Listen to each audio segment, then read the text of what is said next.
Picture this. It's August 20th, 2000 in Riverside, California. Sarah Martinez is having the kind of quiet Tuesday afternoon that working mothers dream about. Her kids are at school, her husband David is at his accounting office, and she's actually caught up on laundry for once. Sarah was one of those people everyone in the neighborhood knew. She volunteered at the school, organized block parties, and had a laugh that could fill a room. At 34, she'd built the kind of life that looks perfect from the outside. Suburban home, steady marriage, healthy kids. But at 2:15 that Tuesday afternoon, Sarah's perfect life was about to collide with something unthinkably dark. The doorbell rang. 2 short chimes that echoed through their split-level home on Maple Street. Sarah glanced up from folding towels, mildly curious. They weren't expecting any deliveries, but that wasn't unusual in their busy neighborhood. Here's what we know happened next, pieced together from the investigation that followed. Sarah walked to the front door and found herself face-to-face with a man in what appeared to be a legitimate delivery uniform. Clean-cut, professional, carrying a clipboard. The kind of person you'd trust instinctively. "Package for Sarah Martinez?" he likely asked, probably with a smile. In that moment, Sarah had to make a split-second decision that millions of us make every day. Do you open the door to someone who looks official? Someone whose presence makes perfect sense? Sarah chose to trust, and that choice cost her everything. When David Martinez pulled into his driveway at 6:45 p.m., nothing looked wrong. The house stood exactly as he'd left it that morning. Windows intact, front door closed, Sarah's car in its usual spot. But Sarah wasn't waiting at the door like she always did. For 14 years of marriage, she'd greeted him every evening. It was their thing, started on their honeymoon and maintained through mortgage payments, sick kids, and all the mundane rhythms of married life. David called out as he entered, "Sarah? I'm home!" The silence that answered him was absolute. He found her in the living room, and in that instant, David's world split permanently into before and after. Before, when his biggest worry was whether they'd make the kids' soccer games on time. After, when he understood that home wasn't necessarily safe, that evil could walk up to your front door wearing a uniform and a smile. The 911 call, made at 6:52 p.m., captured a man's voice breaking as reality crashed down. "My wife, she's not breathing, there's blood, please send someone right away." Detective Rebecca Torres had seen her share of domestic homicides in 15 years with the Riverside County Sheriff's Department. When she arrived at the Martinez home at 7:30 p.m., she initially expected this case to follow a familiar pattern. Sadly, most women are killed by someone they know. But this crime scene told a different story. The house showed signs of a brief struggle, Torres later testified. Furniture was displaced. There were defensive wounds on Mrs. Martinez's hands and arms. This wasn't domestic violence. This was someone fighting for her life against a stranger. Sarah had been stabbed once, precisely, with a weapon that was never found. The killer had taken it with him, along with any clear evidence of his identity. No fingerprints on the surfaces you'd expect. No DNA evidence that could be processed with 2000s technology. Most telling of all, nothing was stolen. Sarah's purse sat untouched on the kitchen counter. Her jewelry remained in plain sight. This wasn't a robbery gone wrong. Someone came here specifically to kill her, Torres concluded. But we couldn't figure out why. David Martinez was thoroughly investigated, as protocol demanded. His alibi was solid. Dozens of co-workers confirmed his presence at the office all day. Phone records, credit card transactions, security footage all supported his account. The investigation generated over 200 tips. Neighbors reported seeing a white commercial van in the area around 2:15 p.m., but security cameras were less common in 2000. The few images they recovered showed a vehicle at a distance. License plate unreadable, driver unidentifiable. After 6 months of following every lead, the case went cold. 14 months later and 37 miles away, Jennifer Walsh was putting her 2-year-old son down for his afternoon nap when her doorbell rang. Jennifer, 29, lived in Oceanside with her husband Mark, a family law attorney. Like Sarah Martinez, she was home alone on a weekday afternoon, living what should have been an ordinary Tuesday. The man at her door wore different clothes this time. A cable repair company uniform instead of delivery service. But he carried the same props.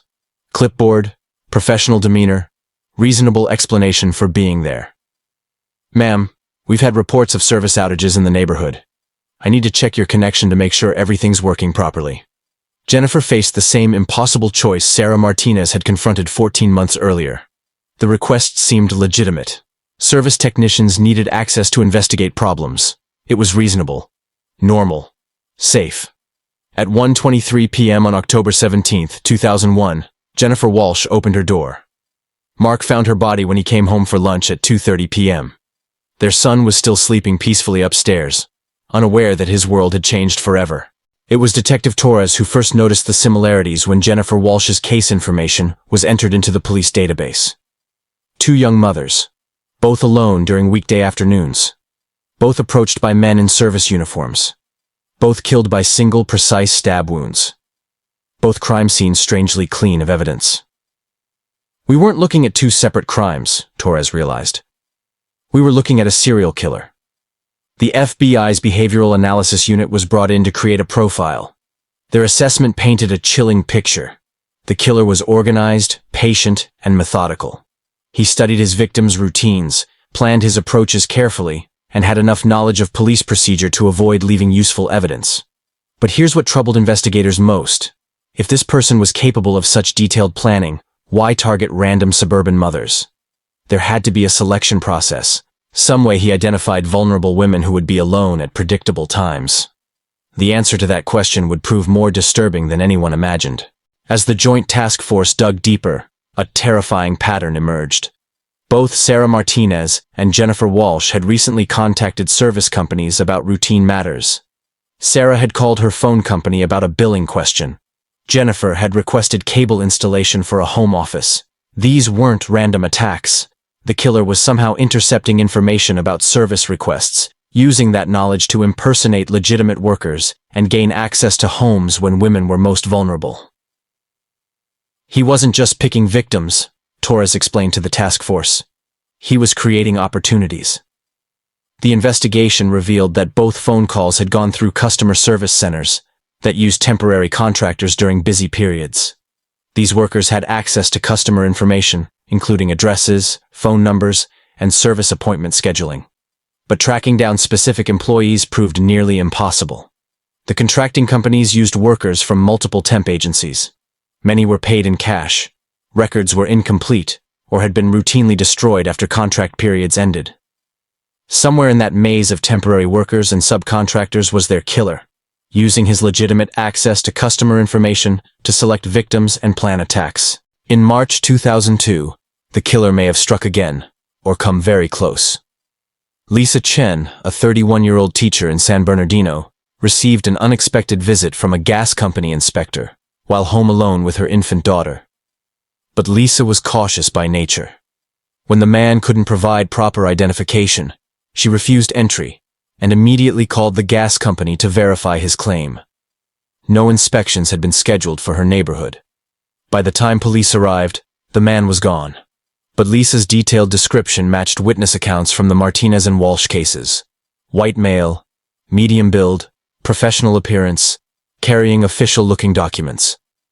More importantly, Lisa remembered something that had bothered her. The man knew her name without asking, and mentioned that she'd recently called about a service issue. Which was true. She'd reported a suspected gas leak 3 weeks earlier. The same pattern. The same method. But this time, the intended victim's caution may have saved her life. Despite the breakthrough in understanding the killer's method, the investigation hit seemingly insurmountable obstacles. The customer service industry's reliance on temporary workers created a paper trail that was virtually impossible to follow. Hundreds of people had access to the relevant customer information. Most had moved on to other jobs. Many had provided false identification to temp agencies. Background checks were minimal or non-existent. We knew how he was doing it, Torres reflected years later. We just couldn't prove who was doing it. The task force expanded their investigation to include similar cases throughout California. They found 3 possible matches: attacks on women in San Diego, Bakersfield, and Fresno that shared the same characteristics. But possible wasn't provable in court. DNA technology was improving, but the trace evidence from these crime scenes was minimal and degraded. The killer's careful methods meant that connecting him to the crimes would require evidence that simply didn't exist. Rewards were offered. The cases were featured on America's Most Wanted. Hundreds of tips poured in, but none led to viable suspects. By 2005, the active investigation had wound down. The case files remained open, but with no new leads and no fresh evidence, detectives had to move on to more recent crimes. David Martinez and Mark Walsh became reluctant allies in grief, supporting each other through a legal system that couldn't provide the justice their families deserved. Their children grew up with gaps in their memories where mothers should have been. The hardest part isn't not knowing who did it, Mark Walsh told a reporter on the 5th anniversary of Jennifer's death. It's knowing he's still out there. Somewhere, living a normal life while our families are destroyed. Detective Torres, now retired, still thinks about the cases. These weren't perfect crimes because they were sophisticated, she explains.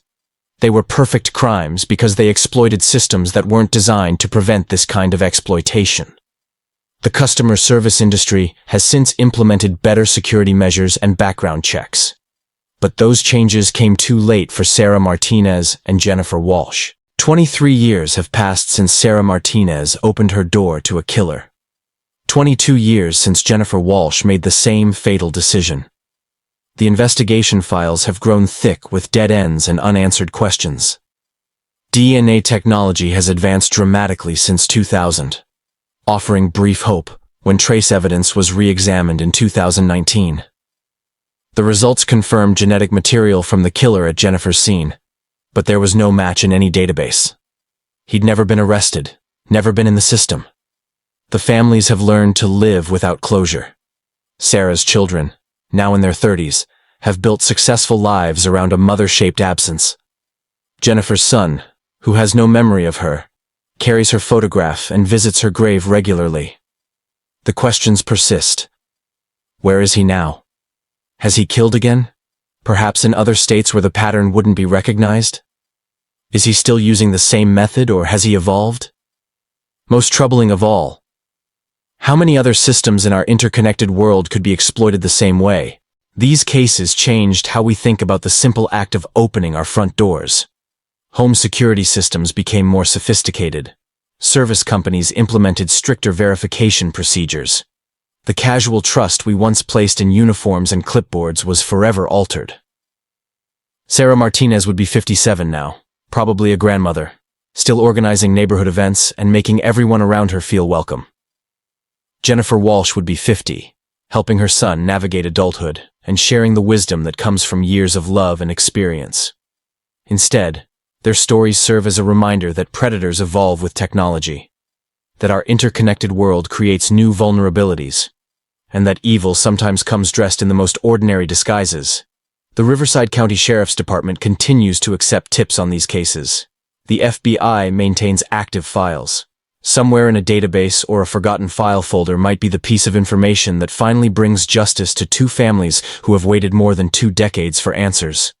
Until then, we remember Sarah Martinez and Jennifer Walsh not as victims, but as mothers, wives, and daughters whose lives mattered, whose stories deserve to be told, and whose families deserve the truth. Here at Faded Clues, we believe that time may blur the details, but it can never erase the truth. These cases remain open, the evidence still exists, and hope persists that someday, somehow, the person who took 2 beautiful lives will face the justice he has evaded for over 2 decades. Subscribe to Faded Clues and hit that notification bell so you never miss our weekly investigations into the cases that refuse to stay buried. Share this story with someone who believes that every victim deserves justice, no matter how much time has passed. This has been Faded Clues, where every case matters and no mystery stays buried forever.